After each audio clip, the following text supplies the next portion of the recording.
ಈ ನಡುವೆ ನಿಮಗೆ ಒಂದು ಕಡೆ ಲವ್ ಆಗತ್ತೆ, ಮದುವೆ ಆಗಬೇಕು ಅಂತಲೂ ನಿರ್ಧಾರ ಮಾಡ್ತೀರಾ. ಆದರೆ ಅಚಾನಕ್ಕಾಗಿ ನಿಮ್ಗೆ ಅವರು ಪೊಲಿಟಿಷಿಯನ್ನ ಮಗ ಅಂತ ಗೊತ್ತಾದಾಗ, ಅಥವಾ ಪೊಲಿಟಿಷಿಯನ್ ಅಂತ ಗೊತ್ತಾದಾಗ ಅವ್ರ ಕೆರಿಯರ್ ಅಲ್ಲದ್ರಲ್ಲಿದೆ ಅಂತ, ಎಲ್ಲೋ ಒಂದು ಕಡೆಗೆ ನೀವೇ ನನಗೆ ಯಾಕೋ ಮದುವೆ ಬೇಡ ಅಂತ ಯೂ ಟರ್ನ್ ನೋಡಿತೀರಾ.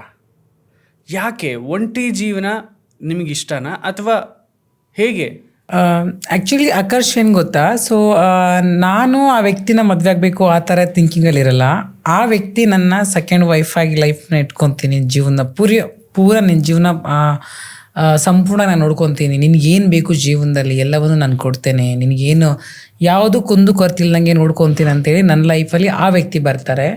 ಸೊ ಆಮೇಲೆ ನನಗೆ ಗೊತ್ತಾಗೋದು ಅವರೊಬ್ಬ ಪೊಲಿಟಿಷಿಯನ್ಸು, ಒಬ್ಬ ರಾಜಕಾರಣಿ ವ್ಯಕ್ತಿ ಅಂತ ಹೇಳಿ, ಒಬ್ಬ ಮೇಲೆ ಮಗ ಅಂತೇಳಿ ನನಗೆ ಆಮೇಲೆ ಗೊತ್ತಾಗೋದು ಆವಾಗ.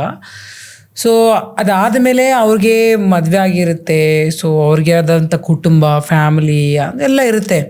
ಸೊ ಜೀವನದಲ್ಲಿ ನನಗೆ ಅಂದ್ಕೊಂಡಿದ್ದೇನೆಂದರೆ, ಒಬ್ಬರ ಲೈಫಲ್ಲಿ ನಾವು ಹೋಗಿ ಅವ್ರ ಲೈಫಿಗೆ ತೊಂದರೆ ಆಗೋ ರೀತಿಯಲ್ಲಿದ್ದರೆ ನಾವು ಅಲ್ಲಿ ಇಂಟ್ರಿಫೈ ಆಗಬಾರ್ದು, ನನಗೆ ಅನಿಸಿದ್ದು. ಸೊ ನಮ್ಮಿಂದ ಒಬ್ರಿಗೆ ಒಳ್ಳೇದಾಗುತ್ತೆ ಅಂದರೆ ಮಾತ್ರ ಇಂಟ್ರಿಫೈ ಆಗಬೇಕು. ನಮ್ಮಿಂದ ಒಬ್ರಿಗೆ ಕೆಟ್ಟದಾಗುತ್ತೆ, ನಮ್ಮಿಂದ ಒಬ್ರಿಗೆ ಕಷ್ಟ ಆಗುತ್ತೆ, ಅವ್ರ ಲೈಫ್ ಹಾಳಾಗುತ್ತೆ ಅನ್ನಂಗಿದ್ರೆ